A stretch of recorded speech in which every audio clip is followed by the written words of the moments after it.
Welcome back to Insights and Analytics. We're looking at Business Development Part 2. So if you remember from Part 1, hopefully, the agenda that we're working on, we've created a campaign, we've turned on some of the basic tools, and we've started to look at how to add the keywords into the system. So I'm going to escape out of the presentation again. We're going to go back over, if you recall, just a reminder, we created the Google Sheet where we've imported the keywords, the organic keywords that this prospect is using. This is the list that we got from SEMrush. SEMrush, we clicked on the export, we got the comma separated value export, and we put that into this Google Sheet here where we've added the keywords. And then we created a column here that we called brand, and we went through each one of the keywords to identify which of the keywords are branded. Once we had those branded keywords, we came back into the Insights and Analytics dashboard for the keyword manager, and we uploaded those branded organic keywords. So that's about where we left off. And let's go ahead then with the next part. And what we'll do from here is we've got more keywords left here in the list that the prospect is using, and we need to get those into a segment. So let's right click on column B, and we'll insert another column to the left.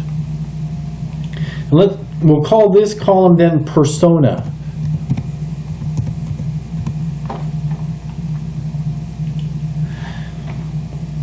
Now, I'm going to show you a document here that I call the 4 user personas of search marketing. In your career in analytics, you're going to start working with a lot of data. You're going to start working with a lot of clients that you're getting the data for. You're going to start building tons of spreadsheets and lots of insights and analytics dashboards, and you're going to start getting very familiar and extremely skilled at understanding exactly how to see the story that the data is telling you. And that story, of course, for every single client is one that says, how do we get this client to become more successful? And we're going to use digital advertising resources that we know, and we're going to use those resources to get this client to online conversions. And the more conversions that we're getting this client, the more successful this client's becoming, and the more then successful we're becoming. And we talked about that in the first 2 blogs in this series. But that said, what you'll end up creating for yourself is a lot of helpful tools. If you logged onto my website right now, you would find that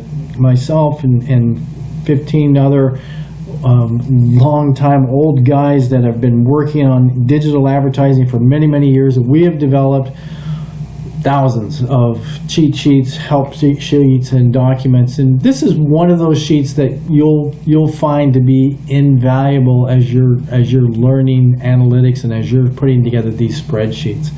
And basically what we have then is, for these keywords, there are 4 different types of personas that you want to use to identify.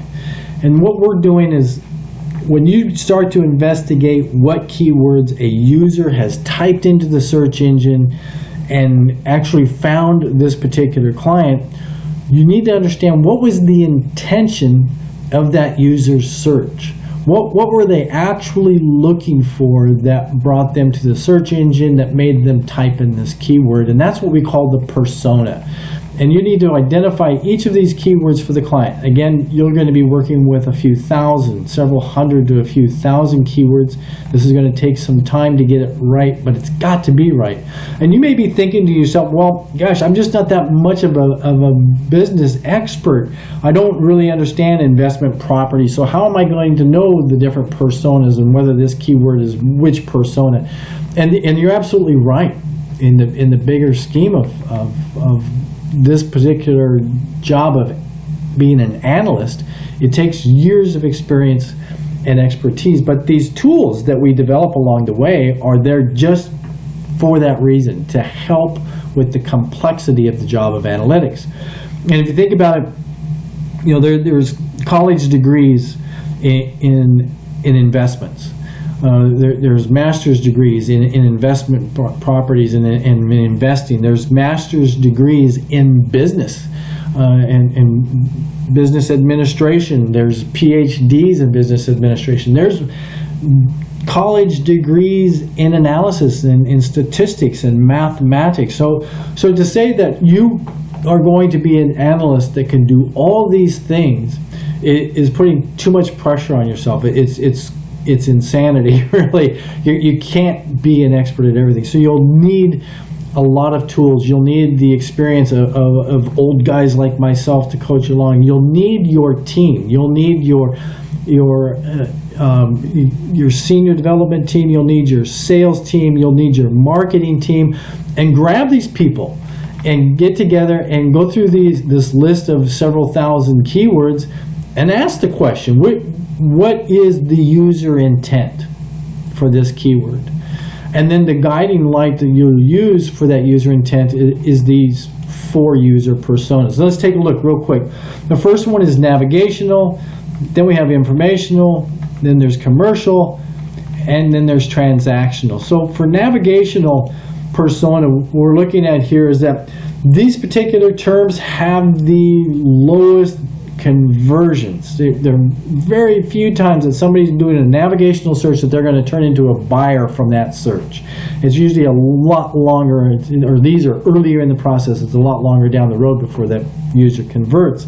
But usually with navigational search, it has a branding opportunity there as well.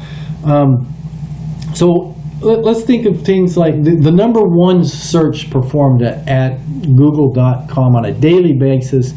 It's usually a pretty close race between youtube.com and facebook.com, because a lot of people will go to the search engine and type into the search bar facebook.com, and then they'll follow the link that Google gives them to go into Facebook. There's a lot of reasons that this happens, but it's a common navigational type of a search. Same thing with YouTube.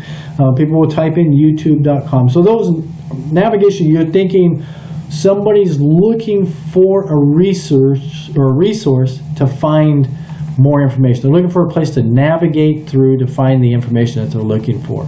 The next level then is an informational search, and here we're getting a little bit closer to somebody that knows kind of the product or service that they're looking for, but now they're looking for details. And these types of searches can be handled really well with native articles, image searches, especially infographics. Videos are fantastic, how-to videos and such, that kind of information. These are really good ways to reach an informational search and capture that user's attention. And there's a balance here with informational search. Your landing page needs to be one that is both includes the information, it's entertaining, it provides the education, and all that has to be combined with inspiration. It has to be inspiring to keep that user interested and get them to bookmark you or to move on to the next level with your client. These keywords are also very excellent for top-level categories as you're building out this prospect's site taxonomy and that upper level of how the users are going to search through the website.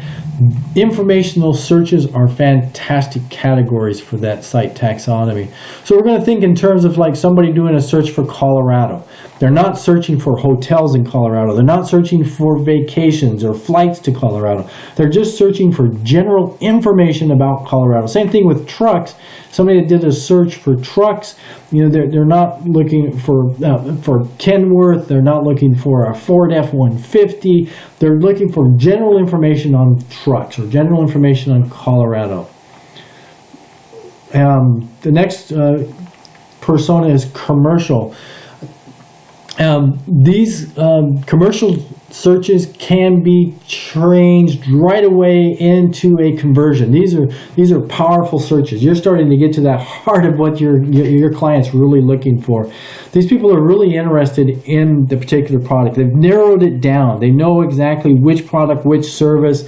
They've probably got this down to where they're going to buy this particular product. They just haven't figured out if they're choosing the right company to buy it from, or if they're making the right pricing. So they're going to be looking for things like comparisons. They're going to be looking for maybe a special reason why your company has more value in this particular product that they're buying than the other companies. You want to hit them with a landing page that includes a free download or a newsletter or a register for a free quote, use polls and surveys, offer a series of relative articles. Give this user a reason to continue to engage with your client to get them to that point where they know that they're buying from the right company. And these are the second level category pages in your website taxonomy. These are great PPC keywords in your site taxonomy. Informational are great SEO keywords. Commercial are great PPC type keywords. So we're looking for somebody that's trying to make that final decision who to buy from. You might want to think about giving them a discount or a coupon, but if they're already ready to buy, you don't really want to discount your client's product here. You just want to convince them that they're making the right choice to buy from your client. Just depends on how competitive the market is. Maybe a coupon is the way to go, or some kind of a value added is the way to go. But somebody is looking for a particular type of a restaurant or which movie to go see. They're looking at hotel reviews. And certainly somebody is looking for something locally.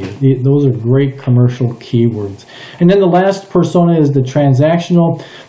Thinking in terms of somebody that's done a search for a very specific product. So for instance, if they're looking for the Galaxy S9A, or maybe something very a little more generic, but they're looking for an iced coffee maker. These are transactional searches. They're looking for a particular part number, or and certainly a brand with a part number. These are people ready to buy in. So your major concern here for your client is that post conversion. If they're using these transactional keywords, then what you're trying to build into that landing page is a reason that they're going to love having bought that product or service from your customer. They're going to post positive reviews. They're going to become an evangelist. They're going to be sharing the information that they've bought from your client. They're going to want to link to it. Anything that further improves your search visibility for that transactional search is where your interest is now. And certainly if they're using the words like buy or purchase or order, and certainly, for instance, if they did purchase a iced coffee maker, that's somebody ready to buy. They got credit card in hand. That's a valuable search. So we go back to our keyword list with that thought, with that thinking, and we're going to go through each one of these keywords and identify which persona are we looking at. So if we go with, let's just for instance, with this particular client, KFYI, that's a radio station. And this client has placed on their website and their home page that they're as seen in. I think they meant as seen on, and they've titled these different news sites, radio stations. They've got a lot of grayed out text. They're going to get punished really badly in the search engines for grayed out text. Search engines don't like that. But anyway, so they're getting picked up then for this radio station. So that's not adding any value to this client to get that organic. But at best that's a navigational search. We'll title that navigational. Same with Fox News. That's going to be somebody that's looking for Fox News. So that's navigational. Another radio station, that's navigational. Here's a search for property experts. So what would they be looking for? You think, well, property experts, they're definitely looking for a company that's an expert in properties. But what type of property experts, or is it commercial? You're looking for vacant land experts? Or are we looking on? So this is definitely, as we start asking questions, that's an informational search. Phoenix Investment Properties. They're not necessarily looking for experts. They're not necessarily looking for a company to help them, but they're definitely looking for Phoenix Investment Properties. So again, they're looking for information. Not ready to buy, but they're looking for information on Phoenix property. Property experts. Now again, you can say, well, what kind of property? They're definitely looking for a company to help them out, but it's informational. But they're looking for property experts. So you'll go through, and let's take these navigational terms here. And again, what we're going to do then is copy them over one at a time right into the tool. We're going to add keywords. We'll paste each of these navigational keywords that we've identified on the spreadsheet into the toolbox here, one per line. And then we're going to tag these up. Again, we know these are organic keywords that they're already getting traffic for, comma separated. And now we know that this is a nav. So we've identified this as a navigational persona, and we'll add those keywords. And we'll go through that list one by one for each one of those keywords. We'll load them up into the toolbox here. And then as we keep going, as we start building these keywords out, we can begin to search through. And let's say we want to look at organic branded keywords, so we can narrow the segments down to where we can look at just the organic branded keywords. We can investigate then what's the competitive situation. It's a 0.9. That's very highly competitive. Not a lot of local traffic. Look at this keyword IPX. We see there's 1,600 searches locally. There's 9,900 globally. Not a lot of competition here. Hardly any competition at all, and it's because this really doesn't have any value. This IPX there's a lot of different things that IPX could stand for. So that's the kind of information we start looking for. That's how we can start segmenting these keywords out and go through the list here one by one, get all of your segments into the list, and then we're ready to start looking for insights.